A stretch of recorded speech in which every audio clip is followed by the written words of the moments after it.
The elevator shook violently as it descended at an ever-increasing speed. When we're in a normal elevator that shakes this bad, it reminds me of how efficient the elevator in the funhouse was. Well, yeah. Yeah, that's probably true. The elevator continued to shake. It descended deeper and deeper, and suddenly it stopped like it always does. And the door opened. Well now. I understand your desire to applaud this wonderfully vulgar trial ground, but it's so exhausting to discuss useless things, so let's get on with it already. So sad my chest hurts. Forcing everyone to do this is so sad. Don't go talking without permission after I said my catchphrase. I'm really angry. Oh my god, shut up. Otherwise I'll roll the dice based on the result. I'll give you a sex change operation that many times. What an extreme punishment. Now then. Let's get on with it once again. Let's get a move on, boys and girls. And so it begins. I hope this would never happen again, and now it's happening for the 4th time. Okay. The curtain to the 4th class trial was about to open. Nakamura Nidai, the ultimate team manager. He was more passionate and more daring, more honest than anyone I'd ever met. Truly, he was more man than any of us. He sacrificed his body to protect Akane, and his appearance changed drastically because of that. But he still tried to live earnestly. And just when I finally got used to his new form. Nikumaru's killer. He's one of us. Killing someone because it's the only way to survive is no excuse. I won't let this be excused. I won't forgive this. The person who betrayed Nekomaru, who betrayed their friends, I'll never ever forgive them. And so, this life-threatening trial with billowing with hope and despair has begun. Oh my god. I hate to say it, folks. A 3-fucking-hour investigation is far too fucking long. Seriously, that was nuts. They could have done that in like an hour. If they just cut out all the over-dramatic dialogue of fucking Nagato, the whole section with the puzzles that wasn't needed at all, that whole section could have been an hour to an hour and a half, and it would have been just as good, if not better. That was way too drawn out. Alright, fuck it, let's go. Let's get this started. Now then, let's begin with a simple explanation of the class trial. During the class trial, you will present your arguments for who the killer is and vote for who done it. If you vote correctly, then only the blackened will receive punishment. But if you pick the wrong person, I'll punish everyone besides the blackened, and that person will earn the right to leave this island. I'm sure you guys are starving by now, but let's get revved up and raring to go. Whoever survives will be treated to a fancy lunch. Guess what? Rabbit curry is on the menu. Huh? I'm not the main ingredient, right? I'm here today because Coach Nekomaru risked his life to protect me. I'm gonna be the one who avenges him. I'll definitely find out who the killer is. I'm definitely not tempted by curry. Got it? Akane, you seem to have an impressive amount of drool flowing from your mouth. Hey, why don't we try going over the incident? We weren't able to leave Strawberry House, so I want to make sure we get a detailed understanding. I discovered Nekomaru's body a little before 7 a.m. Right, but the thing is, we know that's not correct. We know that their clocks are all screwed up because the clock inside Nekomaru said 7:30 for his death. So that means that their clocks were all skewed by a few hours. I headed over to Grape Tower from Monokuma Taichi and found the body there. Hajime and Chiaki were also with me. Hajime was with Miss Sonia and Chiaki that early in the morning? Don't tell me you three were together since last night! Oh yeah, baby! Imbecile! I am not some woman with flexible legs. Oh, that's a shame. Of course you're not. You're much classier than that. With legs like those, I could probably do the splits real easy. Nah. We just happened to run into each other on the first floor of Grape House and went to the tower together. And then, the three of us discovered Nekomaru's body. The body discovery announcement was made soon after. Akane heard that and rushed over. We heard the body discovery announcement too, from Strawberry House, obviously. As I recall, we found out the elevator was out of order, which left us stuck. So we decided to go to the tower for the time being and headed for Strawberry Hall. But someone even broke Strawberry Hall's door button. We couldn't go anywhere because of that.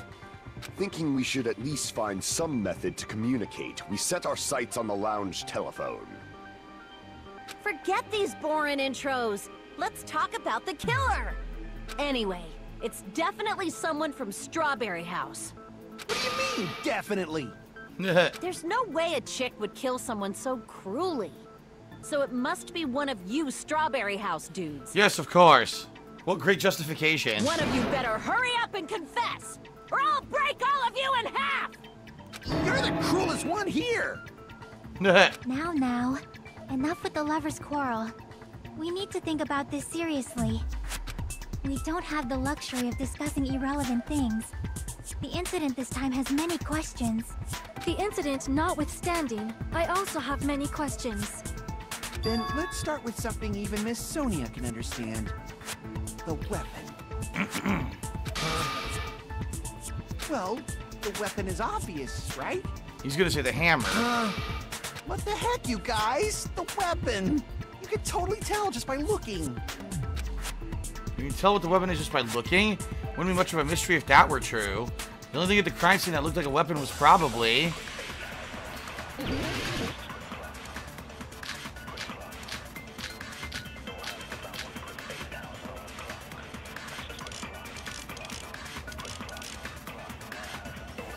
I guess we should figure out the weapon first. The weapon was right there at the scene of the crime!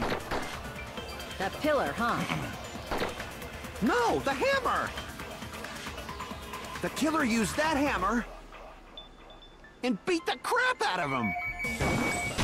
No, because it's new That's looking. wrong. That's the contradiction, because it looks like it's brand new. No, I can't accept that that hammer was the murder weapon. Why not? Why can't you accept it?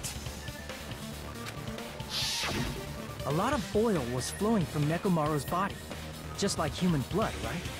If the hammer was used to beat Nekomaru, you'd expect some oil to be on it at least. But that hammer was clean. So that's why you can't accept that it's the murder weapon. Well, yeah, but the killer might have wiped off the oil later. Why? Well, obviously, to make the hammer look like it's not the murder weapon. Then why bother cleaning the oil? If they didn't want it to look suspicious, they would have discarded the hammer. You're pretty insightful, baby gangsta. Baby gangsta? Me? Just so you all know, I was trying to test you guys. I thought, maybe you guys mistook the hammer for the weapon or something. It seems that was a waste of time. Then what was the real weapon used to murder Nekomaru? That's the problem. There wasn't anything else at the crime scene that looked like a potential weapon.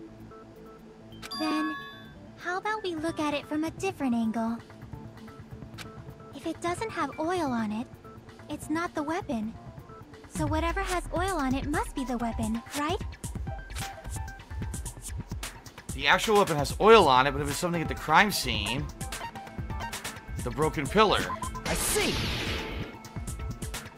The only thing with oil on it is that broken pillar.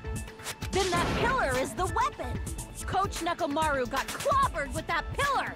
Nobody could withstand a blow from that pillar. Even if you used 100% of your muscle strength, it would be impossible to wield it as a weapon. Why? We tried to move it, right?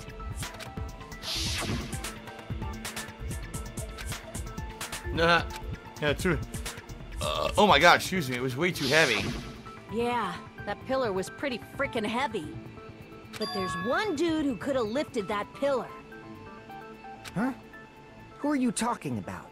Coach Nekomaru's robot body.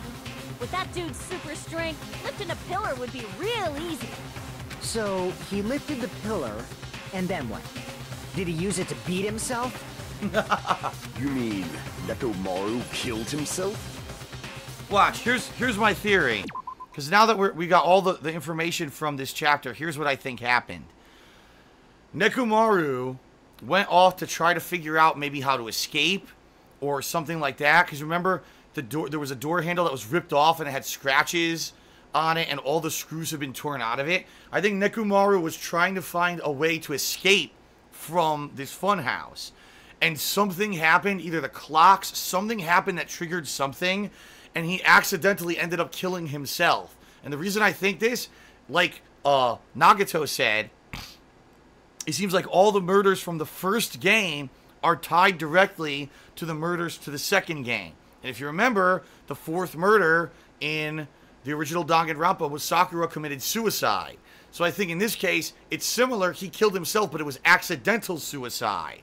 I think that he was trying to do something with the column. Maybe he ripped the door handle off and the door still didn't open. He was like, fuck this. And he just grabbed the column and ran for the door. And maybe it like crushed, he fell and he crushed him or something. Something to that effect, I think. Something to that effect. Because I don't think it was a murder. I think it's going to be some accident that happened in regards to like maybe when a clock went off or something, that middle room rotates itself automatically. And as it was rotating, he lost his balance and the pillar fell on him. That's kind of what I'm thinking. I don't know. I could be wrong, but that's where I'm leaning towards right now.